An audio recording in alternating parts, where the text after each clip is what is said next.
कार्यवाही 2 बजे तक के लिए स्थगित कर दी गई है। इससे पहले राज्यसभा में भी काफी हंगामे की वजह से कार्यवाही को स्थगित करना पड़ा 2 बजे तक के लिए, और अब लोकसभा की कार्यवाही भी 2 बजे तक के लिए स्थगित हो गई है। लगातार विपक्ष की तरफ से हंगामा किया जा रहा था, जिसके बाद अब आपको ये बताएं कि लोकसभा की कार्यवाही स्थगित हो चुकी है 2 बजे तक के लिए। आज भी मॉनसून सत्र के दूसरे दिन जैसे ही कार्यवाही शुरू हुई 11 बजे, आप तभी से देख रहे हैं विपक्ष का हंगामा लगातार जारी है। जो विपक्षी सांसद हैं वेल में आकर नारेबाजी करते हुए, हंगामा करते हुए यहां पर नजर आ रहे हैं, और इसी वजह से अब 2 बजे तक के लिए एक बार फिर से कार्यवाही स्थगित हो गई है। ये बड़ी खबर हम आपको बता रहे हैं। राज्यसभा की कार्यवाही भी 2 बजे तक के लिए स्थगित हो गई। देखिए, लोकसभा राज्यसभा की कार्यवाही एक बार फिर से शुरू हुई और अब फिर से स्थगित हो गई है। लगातार ऐसा हो रहा है और ये एक बड़ी चिंता का विषय जरूर है। विपक्ष के हंगामे के चलते दोपहर 2 बजे तक के लिए लोकसभा राज्यसभा की कार्यवाही एक बार फिर से स्थगित हो गई है। कल आपने तस्वीर देखी, इसी तरह की तस्वीर पहले दिन नजर आई और ठीक वैसी ही तस्वीर सदन से दूसरे दिन भी नजर आ रही है।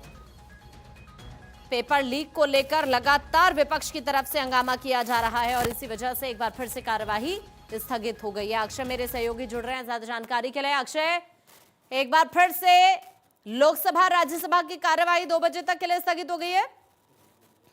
जी बिल्कुल, कल का जैसे दिन चला आज भी वैसे ही हालात बनते हुए दिख रहे हैं। आज भी ऐसा लग रहा है कि सदन में कार्रवाई नहीं हो पाएगी और निश्चित रूप से नीट पेपर लीक का मामला अब एक तरफ से देखा जाए तो सदन से लेकर के सड़क तक संग्राम की स्थिति है। सड़क पर अभी भी प्रदर्शन जारी है, सदन में लगातार शोर शराबा और हंगामा है। ऐसा लगता है कि विपक्ष ने ठान लिया है कि जब तक केंद्र सरकार धर्मेंद्र प्रधान पर कार्रवाई नहीं करती है तब तक इस तरह से प्रदर्शन करते रहेंगे और निश्चित रूप से जनता के जो पैसे हैं उसकी बर्बादी यहाँ पर देखने को मिल रही है। मानसून सत्र शुरू तो हुआ था बहुत उम्मीदों के साथ, सरकार विधेयक भी अक्षय, मैं आपके पास अभी वापस लौट रही हूँ, आपको रोकना पड़ रहा है। इस वक्त पॉलिटिकल एडिटर अदिति नागर हमारे साथ जुड़ गई हैं। अदिति, जैसी तस्वीर पहले दिन सत्र की नजर आई वैसी ही तस्वीर आज दूसरे दिन भी एक बार फिर से लोकसभा राज्यसभा की कार्यवाही स्थगित हो गई है 2 बजे तक। देखिए, आजकल ये प्रचलन हो गया है कि पहला सप्ताह सत्र नहीं चलता है और फिर बीच के 2 सप्ताह लगातार बिल आते हैं। तो आप बिल्कुल समझ लीजिए, पहला तो मैं आपको बता दूं कि 2 बजे तक के लिए दोनों ही हाउस स्थगित हो गए हैं।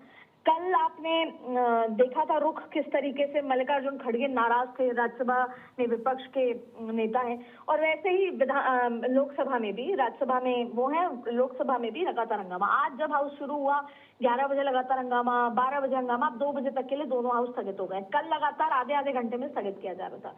आज की बड़ी खबर यह है कि प्रधानमंत्री ने नीट को लेकर जिक्र किया एनडीए की बैठक में, लेकिन हाउस को लेकर जब तक ये कहीं ना कहीं कोशिश है विपक्ष की कि नीट पर तब तक बात हो जब तक धर्मेंद्र प्रधान के इर्द गिर्द बात ना आ जाए, धर्मेंद्र प्रधान के इस्तीफे को लेकर बात ना आ जाए। फिलहाल सरकार चाहती है कि किसी के प्रेशर में हम इस्तीफा नहीं लेंगे। हो सकता है 15 अगस्त के बाद अगर कोई मंत्रिमंडल विस्तार होता है तब या तो कोई मंत्रालय बदल दिया जाए या कुर्सी बदल दी जाए, उनको ड्रॉप कर दिया जाए, लेकिन वो सरकार का फैसला होगा। सरकार किसी के दबाव में नहीं आएगी। इधर विपक्ष बहुत सारी चीजों को लेकर, राम मंदिर को लेकर, स्टूडेंट्स को लेकर तमाम तरीके की चीजें बात कर रहे हैं। टेक्निकली सब अपनी राजनीतिक, जाहिर तौर पे राजनीतिक जो एक मैसेजिंग है, नैरेटिव है, वो बनाने की कोशिश कर रहे हैं। कुल मिलाकर एक बार फिर जनता का टैक्स का पैसा आज दूसरे दिन भी वेस्ट हुआ। पानी, जैसे आज मौसम बारिश का है तो वैसे पानी में बह गया, और आप देखेंगी कि पूजा कल भी आपको सत्र चलता नहीं दिखेगा, तो भी आपको सत्र, ये एक जैसे फैशन बोलते हैं कि सत्र एक सप्ताह नहीं चलता और फिर दूसरे सप्ताह में, अभी देखिएगा आप, लोकसभा स्पीकर बुलाएंगे, बातचीत करेंगे, किरण रिजिजू बुलाएंगे, फिर कोई सहमति बनेगी और उसके बाद अगले सप्ताह चलेगा। उसमें देखिए आप लगातार बिल पे बिल आएंगे और चर्चाएं। बहुत बहुत शुक्रिया अदिति आपका। अक्षय, आपका भी बहुत शुक्रिया हमारे साथ जुड़ने के लिए।